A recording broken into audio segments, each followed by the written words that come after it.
Hello everyone, welcome to text book super coaching for regulatory body. दोस्तों, RBI grade B का भी result आया। काफी सारे सिलेक्टेड स्टूडेंट से बातचीत हुई, काफी सारे लोगों से डिस्कशंस हुए। आपने काफी लोगों के वीडियोस देखे होंगे। इस प्लेटफॉर्म पे, किसी और प्लेटफॉर्म पे काफी सारे सक्सेस स्टोरीज की बातें की है, बातों की तरफ ध्यान दिया है। कौन किस बैकग्राउंड से है, कौन किसने कितने दिनों से पढ़ाई की थी, कौन से सोर्सेस को फॉलो किया क्या नहीं किया। बहुत सारी बातें होती है, बहुत सारे डिस्कशंस होते हैं। लोग तो टॉपर को भी ट्रोल करने के लिए आगे पीछे नहीं देखते। खुद से कुछ होता नहीं है, पर टॉपर को भी ट्रोल कर लेते हैं हम लोग। ऐसी बहुत सारी बातें हैं जो होती रहती है। पर जिसको सिलेक्शन करना है, उसे एक बात समझनी बहुत जरूरी है कि कौन सी ऐसी मिस्टेक्स है जो आपको नहीं दोहरानी है, या जिन मिस्टेक्स की तरफ आपको नहीं जाना है। 3 बड़ी मिस्टेक्स है जिसके ऊपर मैं आज के इस छोटे से सेशन में आपके साथ बातचीत करूंगा। और सारे टॉपर्स से बात करने के बाद, सारे टॉपर्स से डिस्कस करने के बाद एक चीज रियलाइज होती है कि टॉपर्स में और बाकी लोगों में फर्क क्या होता है। तो ये 3 चीजें उसे बहुत डिफाइन करती है। ऑफ कोर्स बाकी भी बहुत सारी चीजें होगी, पर ये 3 चीजों की तरफ अगर आपने सही से ध्यान दिया, सही से फोकस किया, तो सिलेक्शन आपके हाथ में है। तो एग्जैक्टली वो 3 चीजें क्या है, so let's talk about that. Now वहां पे बात करने से पहले एक चीज आपको बताना चाहूंगा कि होता क्या है कि हमारा plan A, plan B, plan C, ये सब कुछ हम साथ में लेके चलते हैं। चलना भी चाहिए वैसे, क्योंकि एग्जाम अनप्रेडिक्टेबल है। कितनी वैकेंसीज आएगी नहीं पता होता है। तो plan A, plan B, plan C हम लेके चलते हैं, नो डाउट अबाउट दैट। पर जब आप plan A, plan B, plan C साथ में लेके चलते हो, तो एक बात याद रखिएगा कि ये सारे प्लान्स आपके थोड़े कॉमन लाइन पे होने चाहिए। नहीं तो कोई एसएससी कर रहा है और साथ में आरबीआई ग्रेड भी दे रहा है, ये सोच के कि क्यूए वहां पे भी आता है, रीजनिंग वहां पे भी आता है, तो मैं आरबीआई में भी दे दूंगा। भाई थोड़ा देख तो लो पहले एग्जाम को, कि प्री मेंस क्या होती है, एसएससी में किस टाइप के सवाल पूछते हैं, आरबीआई में किस टाइप के सवाल पूछते हैं, थोड़ा सा देखना बहुत जरूरी है। हाँ ठीक है, अगर आप एसबीआई पीओ को टारगेट कर रहे हो, आप आरबीआई ग्रेड बी को टारगेट कर रहे हो, तो थोड़ा बहुत सिमिलरिटी हम समझ सकते हैं। पर वो भी फेज वन की आरबीआई की सिमिलरिटी एसबीआई के साथ जुड़ जाएगी। पर ठीक है थोड़ा बहुत चीजें है। अगर आप सेबी प्लान कर रहे हो, नाबार्ड प्लान कर रहे हो, आरबीआई भी दे रहे हो, तो बिल्कुल बेहतरीन है, बहुत बढ़िया है। तो ये आपका साथ में जा सकता है और जाना भी चाहिए। यूपीएससी कर रहे हो और यूपीएससी के साथ अगर आप प्लान भी आरबीआई को रख रहे हो, तो भी जाता है, हो जाता है, कोई दिक्कत नहीं, बिकॉज सीसैट की प्रैक्टिस होती है, तो यहां पे भी आपको हेल्प मिल जाएगी। बट एक बात समझनी बहुत जरूरी है, चाहे आप आरबीआई ग्रेड बी की एग्जाम दो, या फिर आप एसबीआई की एग्जाम दो, या यूपीएससी की एग्जाम दो, आपका जो प्लान ए है, वो आपका सबसे मेजर फोकस होना चाहिए। इससे आप डाइल्यूट ना करें, इससे आप भागे ना। नहीं तो क्या होता है, ये एग्जाम आ गई, ठीक है, आरबीआई को साइड में रख दिया, उसकी पढ़ाई कर ली। दूसरी एग्जाम आ गई, आरबीआई को साइड में रख दिया, उसकी पढ़ाई कर ली। अरे ऐसा मत करो भाई, मत करो। आपका प्लान ए क्या है? प्लान ए आपका सबसे पहले प्रायोरिटी पे होना चाहिए। उस प्लान ए के साथ एक्स्ट्रा कुछ पढ़ना है तो पढ़ लेंगे, पर पहले इसे खत्म करेंगे, पहले इसकी तरफ ध्यान देंगे। ये मेजर फैक्टर है। और ये गलतियां पता है क्यों होती है, गलतियां किस रीजन से होती है? एग्जाम समझते ही नहीं है कि एग्जाम क्या है। ये समझना बहुत जरूरी है, इंपॉर्टेंट है। तो बहुत सारे स्टूडेंट्स है, बहुत बढ़िया पढ़ाई करते हैं, बहुत डिटेल में पढ़ाई करते हैं, बहुत जोर शोर से पढ़ाई करते हैं। पर study smart is very important. और स्मार्ट स्टडी का मतलब है नोइंग योर एग्जाम। आपके एग्जाम को समझो। और एग्जाम को समझने का मतलब है कि दो चार यूट्यूब के वीडियोस देख लिए और उसमें सिलेबस को सुन लिया और हो गया, ऐसा नहीं होता है। समझो तो, फेज वन क्या है, फेज टू क्या है, फेज वन फेज टू में कितना टाइम मिलता है, फेज टू को क्लियर करने के लिए कितने एफर्ट्स डालने पड़ेंगे, मेरिट किसके भरोसे बनता है, फेज टू और इंटरव्यू के भरोसे बनता है, ये समझते ही नहीं है। बस ये देख लेते कि सर फेज वन में क्यूए रीजनिंग इंग्लिश आ रहा है, चलो तो मुझे क्यूए की पढ़ाई करनी है, क्योंकि फेज वन पहले आता है, फेज टू बाद में आता है, तो पहले इसकी पढ़ाई कर लेंगे। ऐसा नहीं होता है। एक प्रिपरेशन की स्ट्रैटेजी होती है, एक वे होता है पढ़ाई करने का। और इसी को स्मार्ट वर्क कहते हैं। स्मार्ट वर्क का मतलब ये नहीं कि छोटा सा पढ़ लिया और अच्छा रिजल्ट आया। That is not the smart work. Smart work का मतलब है कि knowing your positives, knowing your negatives, and then plan the study according to the exam scenario. That is called as a smartness. इसे smartness हम लोग कहते हैं। अब सबसे पहले मिस्टेक होती है कंटेंट ट्रैप की। The biggest mistake which happens and the biggest mistake is a content trap. Content trap का मतलब है इतना कंटेंट है आज के डेट में। टेलीग्राम जो है, मैं टेलीग्राम को एक ना, पहले टेलीग्राम था कि बहुत अच्छा सोर्स था, काफी सारी चीजें मिलती थी, काफी जेन्युइन चीजें मिलती थी, काफी अच्छे डिस्कशन होते थे। आज के डेट में टेलीग्राम ये कंफ्यूजन का साधन बन चुका है। कंफ्यूजन ज्यादा होता है, डिस्ट्रैक्शन ज्यादा होता है, लोग अपना राह भटक जाते इस टेलीग्राम के भरोसे। ये रियलिटी है। अननेसेसरली डिस्कशन, फालतू की बकवास, फालतू के प्रेडिक्शंस, फालतू में इसको उसको जज करना, यही चलते रहता है। ये ना मोहल्ले के आंटियों का ग्रुप बन चुका है टेलीग्राम। और इस मोहल्लों के आंटियों के ग्रुप में जिस तरीके से गॉसिपिंग होती है, यहाँ पे वही चलते रहता है। कोई कोई जेन्युइन डिस्कशंस आपको बहुत कम देखने को मिलेंगे, बहुत लिमिटेड ग्रुप्स में देखने को मिलते हैं। अगर आपको लग रहा है कि ये ग्रुप बिना काम का फालतू की बकवास चल रही है, कि छोड़ दो उस ग्रुप को। उस ग्रुप में रहो जहाँ पे बकवास कम और काम की चीजें ज्यादा हो रही है, आपके पढ़ाई को लेके, आपके स्टडी को लेके, तो फिर काम का है, अदरवाइज किसी काम का नहीं है। कुछ लोग तो ग्रुप इसलिए ज्वाइन करते हैं कि क्या डिस्कशन चल रहा है, क्या बातचीत चल रही है, चलो मुझे पता रहना चाहिए। क्या पागल हो क्या? क्या करना है? एग्जाम क्लियर करनी है या गॉसिप सुननी है?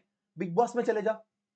ये जो एटीट्यूड है ना, this is very bad attitude. Unfortunately ये समझने की किसी को इच्छा ही नहीं है, और इसीलिए उन लोगों के यूट्यूब बहुत चलते हैं जिनको ये गॉसिप वाले वीडियोस बनाना बड़ा अच्छा लगता है। Don't do that. ये ट्रैप है, और ये ट्रैप के साथ आपको कंटेंट चिपका देंगे। थोड़ा बहुत कंटेंट बता देंगे, फिर फालतू की बातें होगी, तो उससे दिक्कत क्या होगी कि इतने सारे सोर्सेस आपके पास आएंगे, और उस सोर्सेस को बेचने के लिए इतनी बड़ी बड़ी मीठी मीठी बातें की जाएगी, इतने ज्यादा फोकस तरीके से पेड मार्केटिंग की जाएगी कि आप सिर्फ कंटेंट जमा करते ही रह जाओगे। यार बहुत सिंपल है आरबीआई का सिलेबस ना, सीरियसली कह रहा हूं, बहुत सिंपल है। यूपीएससी का सिलेबस तो भी बड़ा कॉम्प्लिकेटेड है, पर वहां पे बच्चे बड़े सॉर्टेड हो जाते हैं। यहाँ पे उल्टा सिलेबस छोटा है, बच्चे बड़े कॉम्प्लिकेटेड हो जाते हैं। सॉर्टेड सिलेबस है, इकोनॉमिक्स है, सोशल इशू है, फिनेंस है, मैनेजमेंट है। बेसिक स्टैटिक पढ़ना है और करंट के साथ लिंक करना है। RBI specific content, report, circulars की तरफ ध्यान देना है। अच्छे से करंट वाली न्यूज को पढ़ो, रिपीटेटिवली उसको समझो, अंडरस्टैंड करो, और जितना अच्छा करंट ओरिएंटेड केस स्टडी लिखोगे उतना बेटर होगा। ये इच्छा ही नहीं है। अब पब्लिक, जैसे फॉर एग्जांपल जीए की बात करते हैं, करंट अफेयर्स की बात करते हैं, लोग समझते करंट अफेयर्स सिर्फ प्री के लिए काम का है। मेंस में क्या करोगे? अचार डालोगे? मेंस में जब आंसर राइटिंग करोगे तो उसमें क्या सिर्फ चिपकाओगे आंसर, कॉपी पेस्ट करोगे? एक किसी बंदे ने उस दिन डाला था कि एक्स वाई जेड क्लास के कितने क्वेश्चंस मेंस में आए थे, पहले मुझे इसका डेटा दो। कौन है तू? क्यों दे तुझे डेटा? कोई भी हो, आपने जिसके बारे में पूछा मैं उसके बारे में बोल रहा हूं, वो तुझे क्यों डेटा दे? भाई क्वेश्चन मैंने जो पढ़ा है वही एग्जाम में आए। ये प्री में चल जाता है यार, मेंस में नहीं चलेगा ये आपका, और प्री में भी नहीं चलना चाहिए actually. It is not about कि मैंने ये पढ़ा है वही आया, it's about topic, it's about the particular concept, it is about the particular syllabus, that is the concept. ये क्वेश्चन एज इट इज आया तो क्या कर लोगे? क्या कॉपी पेस्ट करोगे आंसर को?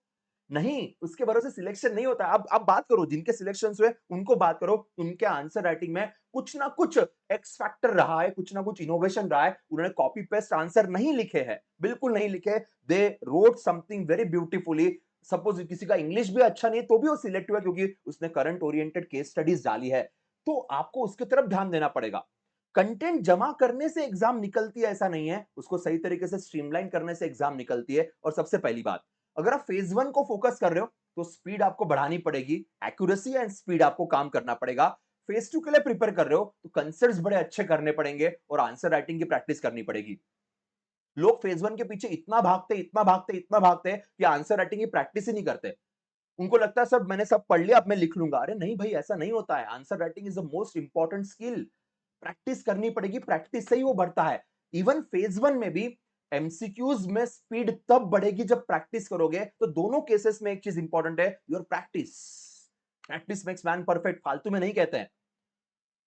बिल्कुल बहुत इंपॉर्टेंट है, बहुत जरूरी है, राइटिंग प्रैक्टिस करनी पड़ेगी। और मैं एक सिंपल चीज कह रहा हूं, फेज 1 का नोटिफिकेशन नहीं आया है तब तक मेंस अच्छे से कर लो अच्छे से, पूरी जी जान लगा दो। अगर आप ये सोच रहे हो कि मैंने फेज 1 का प्रिपरेशन करता हूं फिर फेज 2 का प्रिपरेशन करूंगा, नहीं हो पाएगा। क्योंकि अभी आप फेज 1 के पीछे भागोगे, पता चला नोटिफिकेशन आ गया, उसके बाद क्या फेज 2 पढ़ोगे? नहीं, फेज 1 ही पढ़ना पड़ेगा आपको, क्योंकि आपके पास शायद 90 दिन बचेंगे, शायद 60 दिन बचेंगे, उसमें फेज 1 ही करना पड़ेगा। फेज 2 कब करोगे?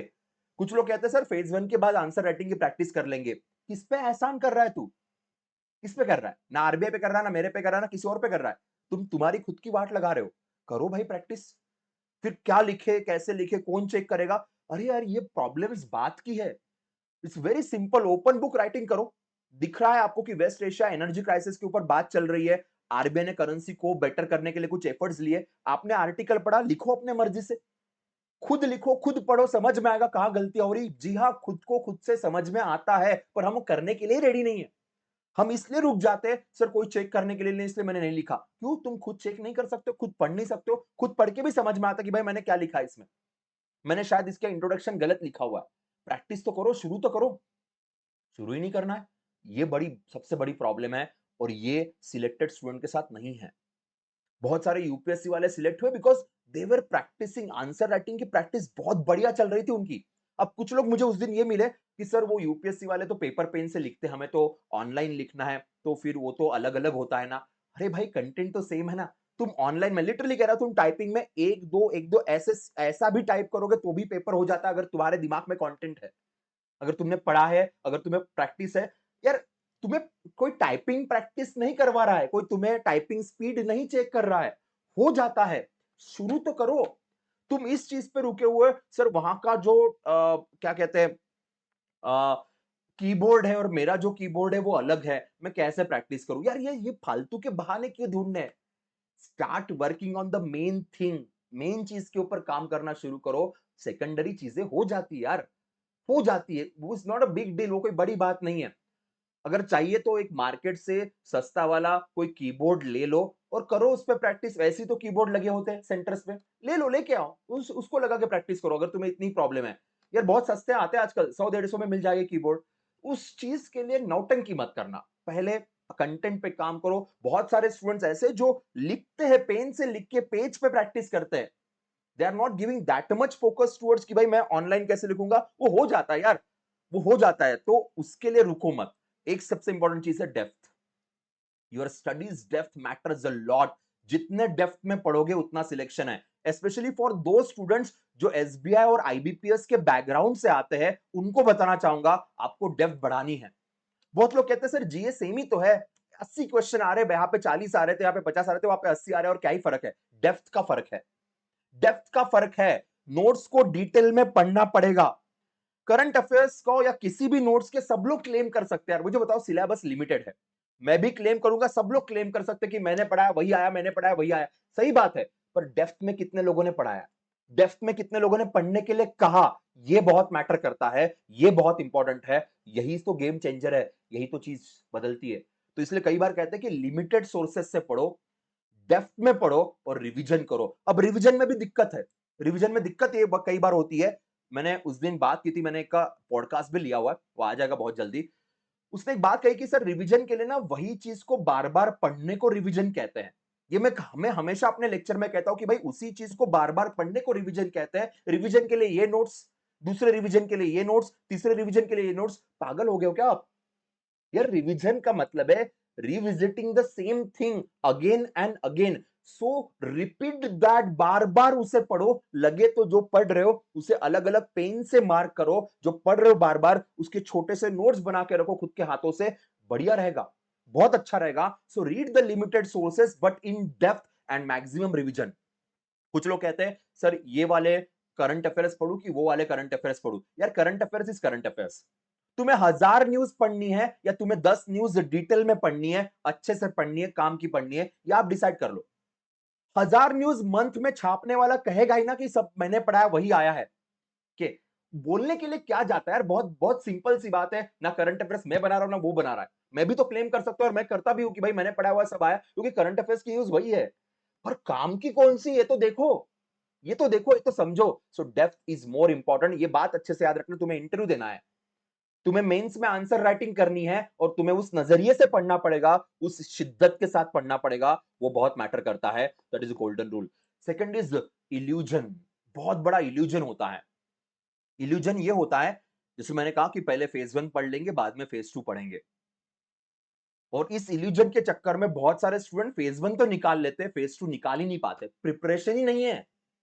फिर कहते हैं सर नेक्स्ट ईयर निकालूंगा, वापस वही गलती। इल्यूजन बहुत बड़ा खतरनाक सा कंसेप्ट है और ये इल्यूजन बनाने वाले बहुत सारे लोग बैठे हुए हैं।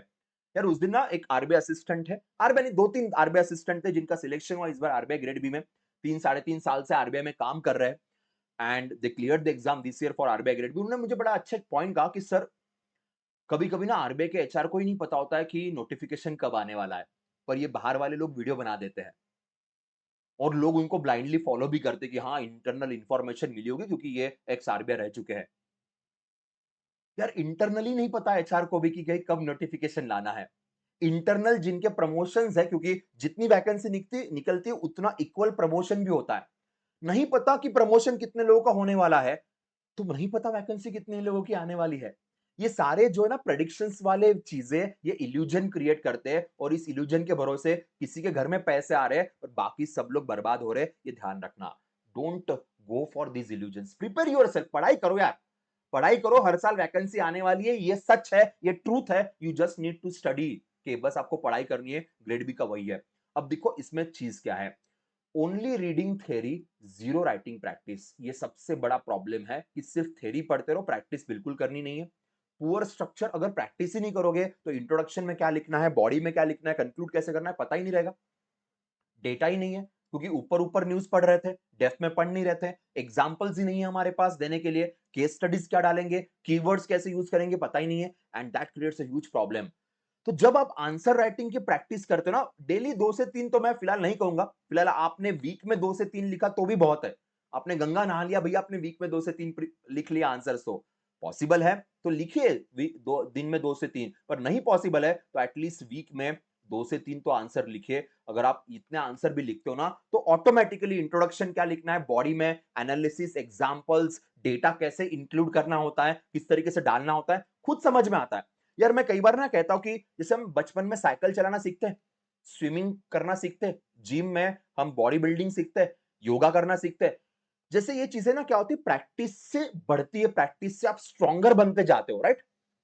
जब आपने पहले दिन साइकिल चलाना सीखा होगा, किसी ने बताया होगा कि भाई ऐसे चलाते हैं, किसी ने पीछे से पकड़ा भी होगा। पर फिर भी आप तब सीखते हो जब आप खुद ट्राई करते हो, खुद गिरते हो, खुद संभलते हो और खुद की एक नई तकनीक निकालते हो। यही तो चीज है आंसर राइटिंग। लिखो, लिखो, लिखो, गलती होगी, होगी, होने दो। कोई दिक्कत नहीं है। कोई चेक करने वाला नहीं होगा तो भी चलेगा। वैसे टेक्स्ट बुक के प्लेटफ़ॉर्म पे आंसर राइटिंग चेक हो जाती है, पर इन केस अगर नहीं भी है आपके पास आंसर राइटिंग चेक करने के लिए, यार तुम लिखते तो रहो। तुम खुद ही सुधरोगे, तुम्हें खुद ही समझ में आएगा यहाँ पे क्या चीज़ें इंक्लूड करनी है, क्या नहीं करनी है। तो डोंट वेट फॉर एनीवन।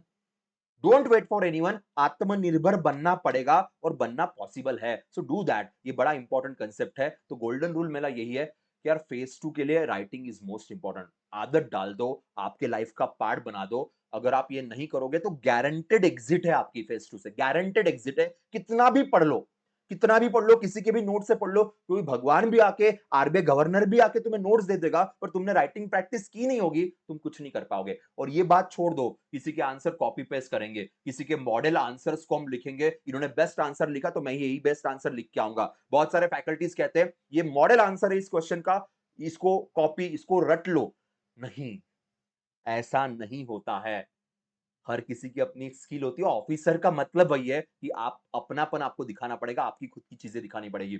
और दूसरा है, तीसरी मिस्टेक है फॉल्स मैट्रिक।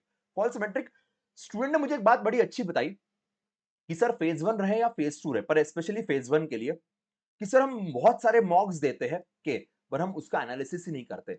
के एक स्टूडेंट, एक लड़की, उसने बड़ा अच्छा पॉइंट कहा। वो 3 साल से एग्जाम दे रही थी। उसने इसके पहले भी 2 बार इंटरव्यू दिए, इस बार उसका इंटरव्यू सक्सेसफुल हुआ। उसने बड़ी मुझे एक अच्छी बात कही कि इस बार उसने अलग क्या किया। तो उसका ये कहना था कि सर इस बार मैंने मॉक्स थोड़े कम दिए, पर मैंने हर मॉक को बहुत डिटेल में एनालाइज किया कि मेरी गलतियां कहां पे हो रही, मेरी मिस्टेक्स कहां पे हो रही है। And that help her a lot.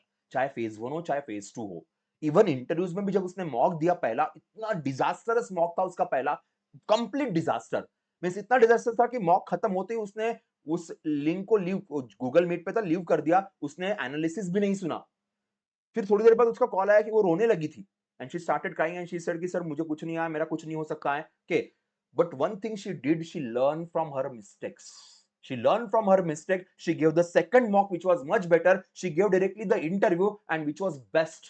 She said, "Sir, मैंने जितने mocks दिए, mock interviews दिए, उसमें से best मेरा आरबीआई का ही था।"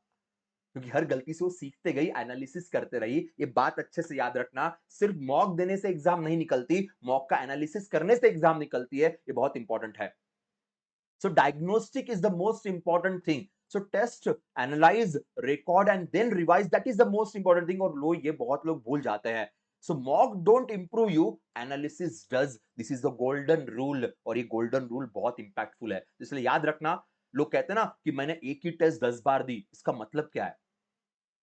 बार बार देते से एनालिसिस करते रहे कि भाई मैं कहां गलत हुआ, मेरी गलती सुधारनी चाहिए, मेरी स्पीड बढ़नी चाहिए। लोग कहते हैं मैंने 5 टेस्ट दे दी, अब मुझे और 5 चाहिए, अब मुझे और 5 चाहिए। एनालिसिस कौन करेगा बेटा? कहां गलती हो रही तुम्हारी, क्यों गलती हो रही है, डिटेल में देखो एक बार। अगर आप 1 घंटे का मॉक दे रहे हो, 1.5 घंटा एनालिसिस में डालो। 1 घंटे का मॉक दे रहे हो, 2 घंटा एनालिसिस में डालो, तब जाके सिलेक्शन होगा। Otherwise selection will not be possible and that is the case. याद रखना, कंसिस्टेंसी के वजह से मोटिवेशन आएगा। लोग कहते हैं मुझे मोटिवेशन ही नहीं मिल रहा है। जब कंसिस्टेंट रहोगे, जब रेगुलरली चीजें फॉलो करोगे, ऑटोमेटिक मोटिवेशन आएगा। मोटिवेशन से कंसिस्टेंसी नहीं बनती है कि बोरिंग स्टफ बार-बार करता रहना पड़ेगा। Take the example of Virat Kohli, take the example of Cristiano Ronaldo, take the example of MS Dhoni. Consistently वही चीज करते आ रहे हैं। पैसा बहुत है, बहुत कुछ कर सकते हैं लाइफ में, नई-नई चीजें ला सकते हैं, but that boring consistency become the motivation for them and that's why the result is there, that's why इतना नाम कमाया हुआ है। वही चीज होती है, वही चीज है। न्यू स्टडी नहीं, रिवीजन करो। जितना रिवाइज करोगे, जितनी बार बार उस चीज को पढ़ोगे, उतना सिलेक्शन जल्दी है। एंड पैसिव रीडिंग नहीं, प्रैक्टिस करो। पढ़ा है लिख के देखो, पढ़ा है लिख के देखो यार, पेजेस के पेजेस खत्म होने चाहिए। आपके लैपटॉप में इतने सारी फाइल्स बननी चाहिए कि आपने बहुत प्रैक्टिस कर ली है। कि करो, बार बार लिखो एंड देन फाइनल सिलेक्शन का ग्रीन लाइट आपको मिलेगा। नहीं तो ये रेड लाइट हमेशा आपके जिंदगी में चलते रहेगा, which is very dangerous. Okay, so limited source, prioritize RBI reports, execute daily answer writing, build a mistake notebook and revise it 5 to 6 times. कहां गलतियां हुई है, कौन से सवालों में गलतियां हो रही है, किस टाइप के क्वेश्चंस में गलतियां हो रही है, किस टॉपिक में गलतियां हो रही है, अपने मिस्टेक्स को देखो, उसको सुधारो। मिस्टेक्स से भागोगे, मिस्टेक्स को छुपाओगे, सिलेक्शन नहीं होगा। You need to face the mistakes. Officer की वही क्वालिटी होती है, अपने प्रॉब्लम्स को फेस करना, ये इंपॉर्टेंट फैक्टर है और इसी के भरोसे सिलेक्शन होगा। सो आपकी ब्लूप्रिंट रेडी है, बहुत सिंपल सी ब्लूप्रिंट होती है, और उसको एग्जीक्यूट करना बहुत जरूरी है, और ऑफिसर एग्जीक्यूशन के लिए जाने जाते हैं। So execute on this, the selection will be there. Okay, तो ध्यान रखिएगा। ये था एक जेन्युइन दिल से निकली हुई बात, सोचा कि आपके साथ करूं। Follow this. दिक्कत आती तो मेंटरशिप सेशन है, वहां पे बात करेंगे, वहां पे मुलाकात करेंगे। तब तक के लिए bye bye, take care, safe रहिए, सुरक्षित रहिए और सोचिए हम कहां गलत कर रहे हैं।